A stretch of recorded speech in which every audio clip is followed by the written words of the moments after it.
In the listening test, you'll hear a variety of people speaking and you'll have to answer questions on what you hear. There'll be time for you to read the instructions and questions, and you'll have a chance to check your work after each section. You should play the recording right through without stopping. The test is in 4 sections. Write all your answers on the listening question pages.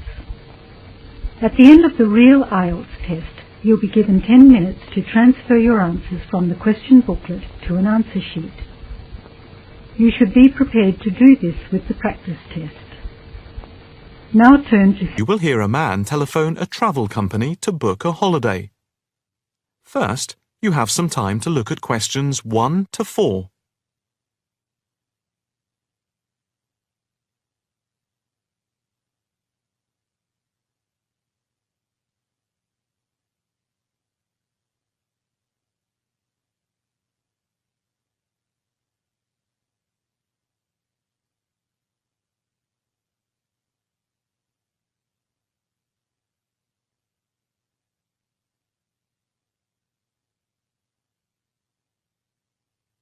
You will see that there is an example which has been done for you.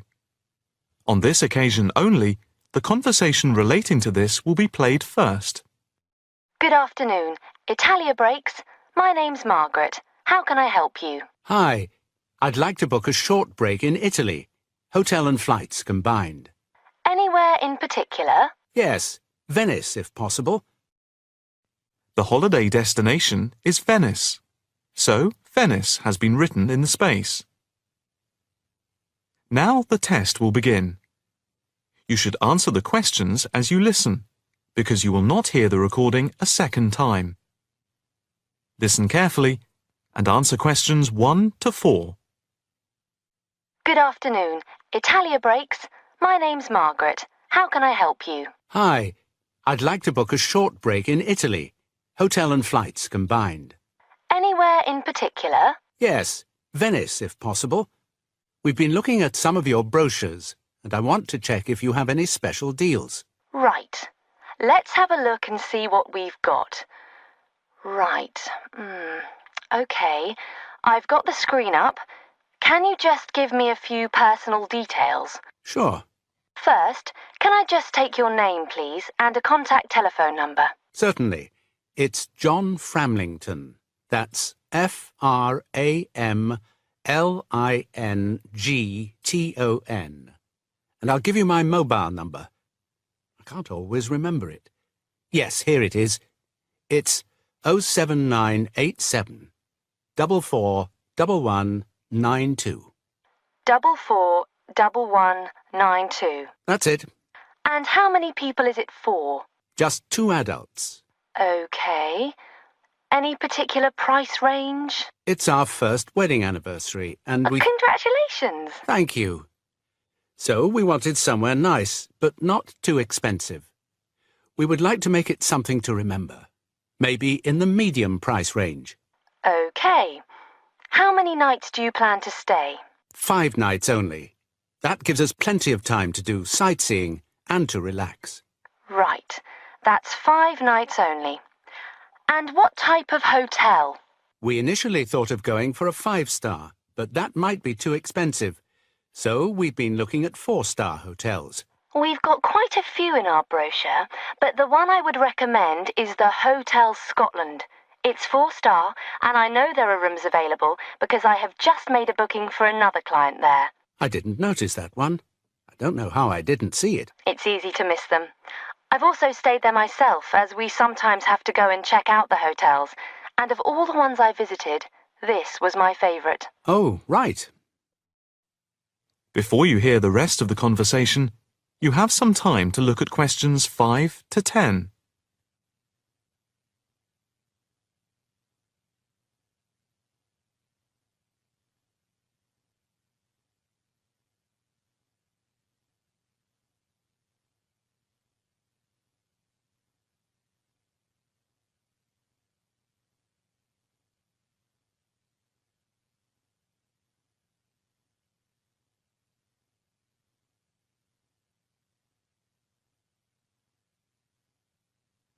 Now listen and answer questions 5 to 10. What's the hotel like? It has a courtyard for breakfast. It's got 50 rooms. It's just been renovated, and so it's very stylish. Is it in the brochure? It's on page 63. Ah, yes. I can see it's right next to the railway station. But what appeals to me most of all is that the hotel's very convenient for all the water buses. And the idea of having a terrace with the room I really find very appealing. These are big pluses. It's probably the most central hotel we have. You might think it would be a bit noisy as it's in the main commuter area and a place where tourists go. But from experience, I can assure you the hotel is very quiet. Most of the rooms are facing away from the main thoroughfare. Can you tell me when you'd like to leave? The 17th of March. Coming back on the 22nd. OK. I'll just check again if there are places available. 2 adults sharing. Hotel Scotland. Yes, that's gone through. OK. And how much is the break, including flights? There's a special rate at the moment because it's off-season. For 5 nights, let's see, it's £716 for a double room and flights. That includes airport taxes, but not insurance. Each? No, for 2 adults sharing. That doesn't sound too bad at all. What reductions do you have at the moment? Well, if you make the booking before the 17th of February, you get a further 15% reduction, subject to availability. That's a big saving. Yes, it makes the price very reasonable indeed. Do you need travel insurance? Yes, I suppose we better had. For 7-day cover for both of you, it's £17.88. OK. Do you want to book today? I think we should, but can I just check with my wife? Can you hold the booking for me? I can hold it until 1 p.m. OK, that's fine. I'll get back to you immediately. I'll just give you a reference for the reservation. OK. It's FAPSJM15. Thanks. I'll get back to you as soon as I can, and definitely before 1 p.m. This is too good an offer to miss. That is the end of section 1. You now have half a minute to check your answers.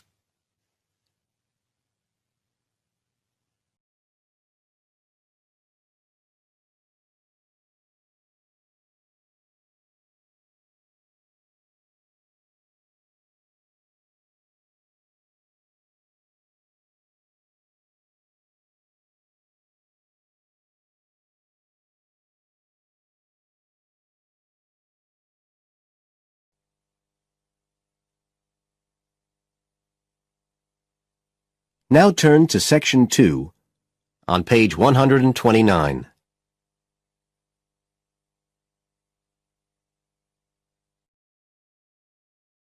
Section 2. You will hear a tour guide talking to a group of tourists who are visiting a historic town on the east coast of the USA. First, you have some time to look at questions 11 to 17 on page 129.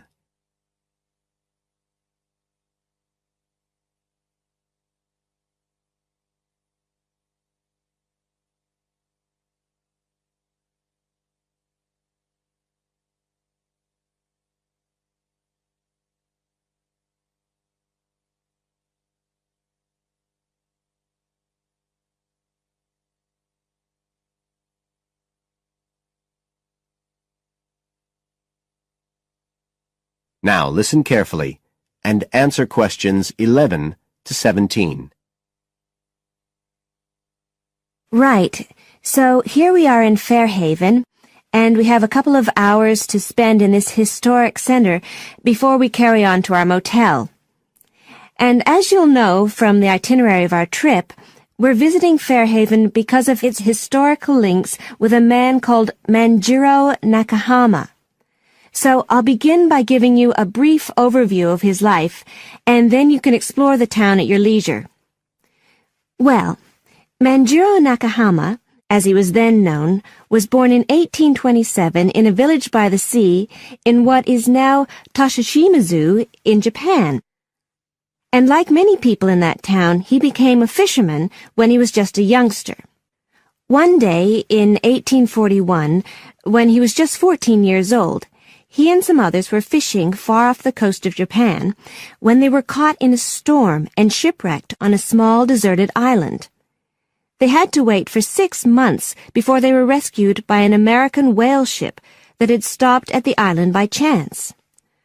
4 of the 5 Japanese were put ashore in Hawaii, but Manjiro had become friends with the captain, William Whitfield, who came from the town of Fairhaven, where we are now, and he chose to remain aboard and to return with the boat to the USA. So Manjiro unwittingly became the first Japanese ever to set foot on American soil. He came back right here to Fairhaven with Whitfield and stayed with the Whitfield family, who paid for his education here in the town. He studied mathematics and geography, as well as shipbuilding and navigation. But he missed his mother and his own country, and eventually he went back to Japan, where he had a responsible position as a university teacher, and also served an invaluable role as interpreter during the initiation of relations between Japan and the United States in the middle of the 19th century. But the most interesting thing is that the links between Toshishimizu and Fairhaven have remained and grown stronger over the years, in spite of the distance between them. And in fact, the 2 places now have the official status of sister cities. Both places are ports, so in fact the inhabitants have a lot in common.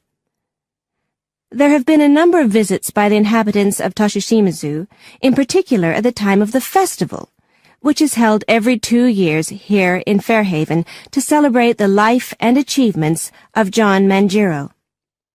It takes place in the fall, and there's an ever-growing program including drumming, singing, martial arts, and stalls selling Japanese and American food.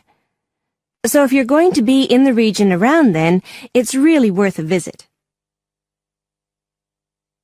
Before you hear the rest of the talk, you have some time to look at questions 18 to 20 on page 129.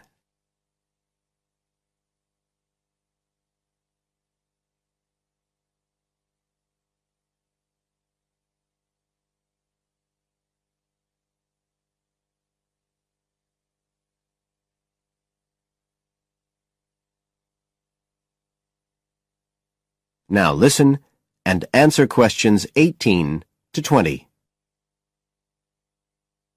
Now, many of the buildings that Manjiro Nakahama knew in Fairhaven are still standing today.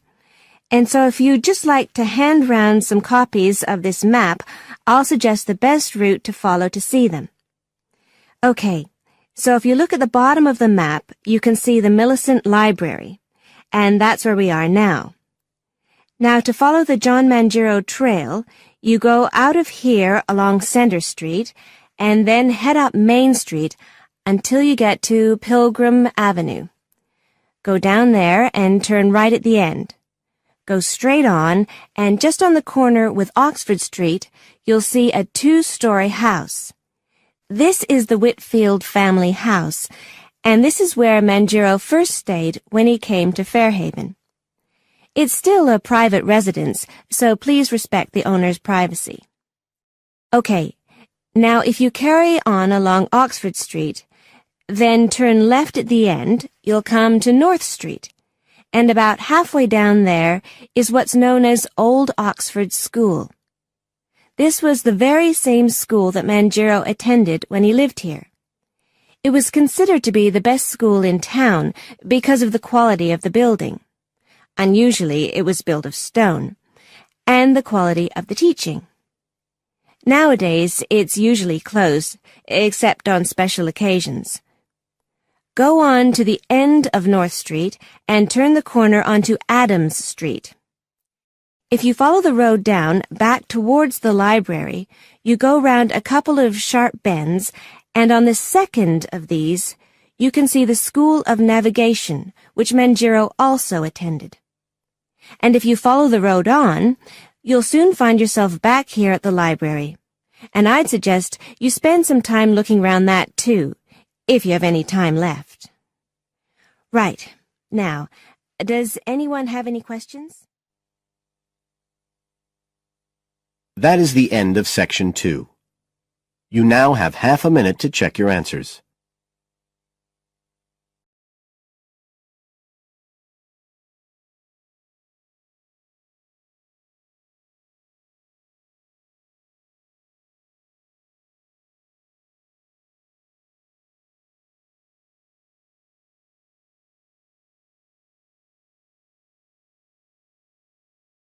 Now turn to Section 3. Section 3. In this section, you are going to hear a conversation on animal protection. First, you have some time to look at questions 21 to 25.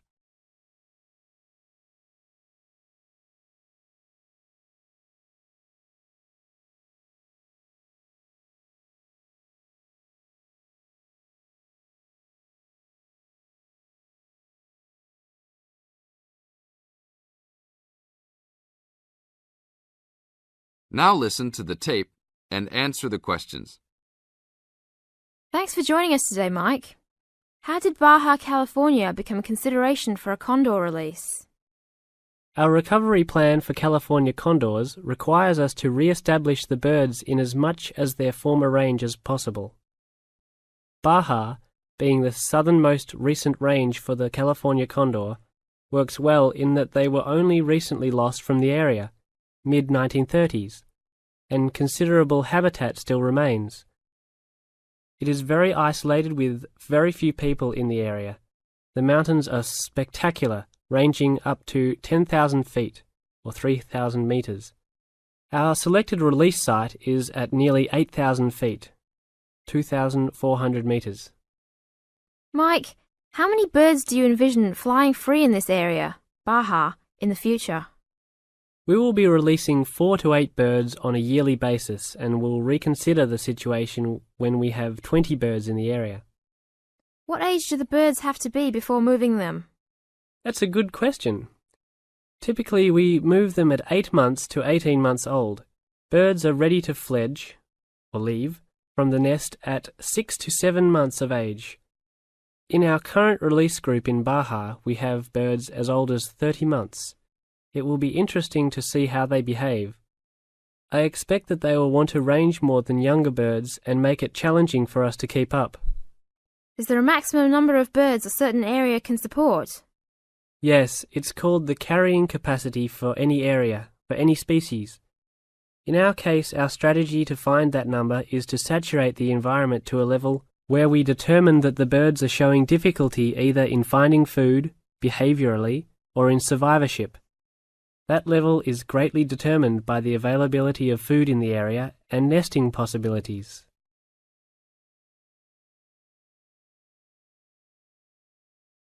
Now look at questions 26 to 30.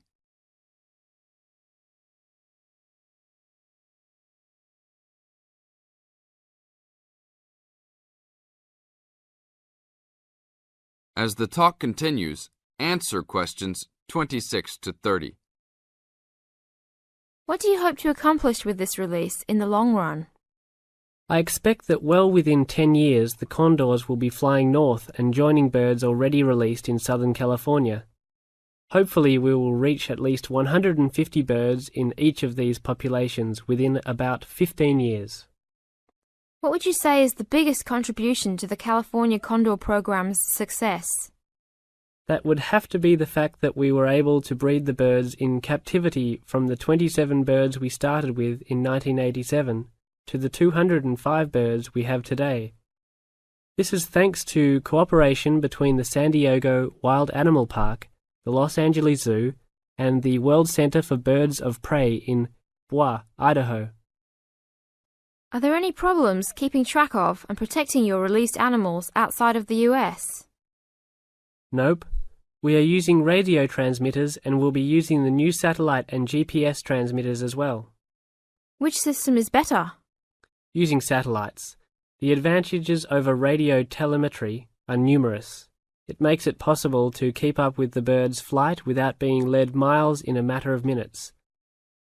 It took the young condor only a week to migrate across the state, and with just radio telemetry, poor weather can keep a plane grounded, and not all roads are accessible to track them on ground.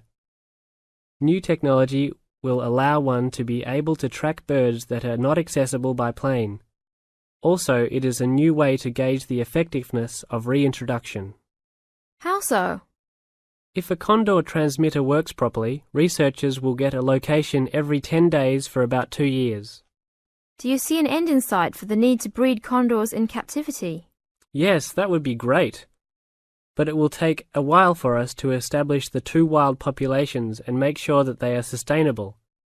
Part of our recovery is to maintain a captive flock of 150 birds in various zoos around the country as a safety net for the future. This is the end of Section 3. You now have half a minute to check your answers.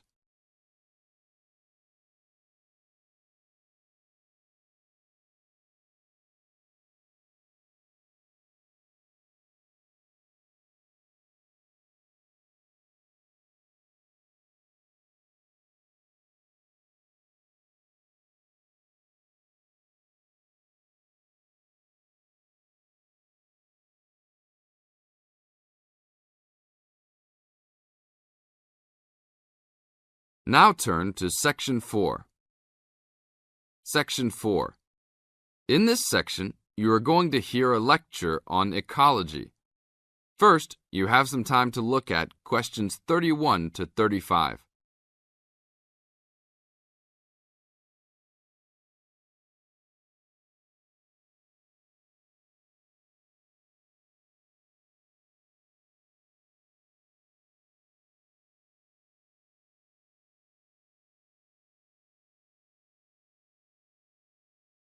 Now listen to the tape and answer the questions.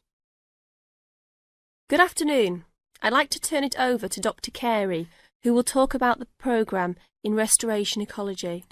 Thanks, Chris. A lot of people think that human beings can do whatever they want to the environment.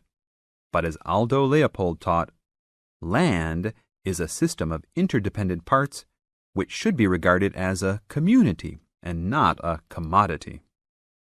Well, that idea has influenced what we teach here in our program, where students come from all over the world to learn about restoring native plant communities back into an ecologically natural state.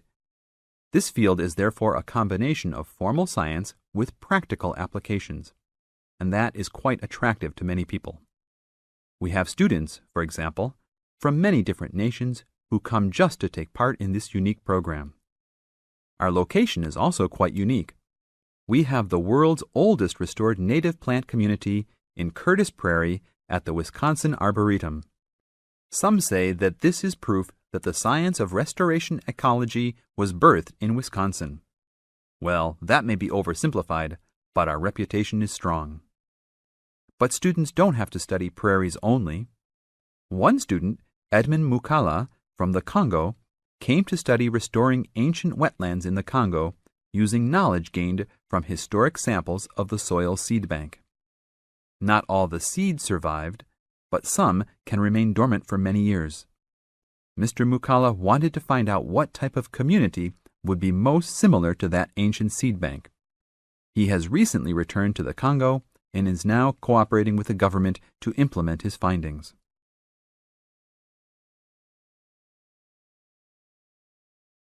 Now look at questions 36 to 40.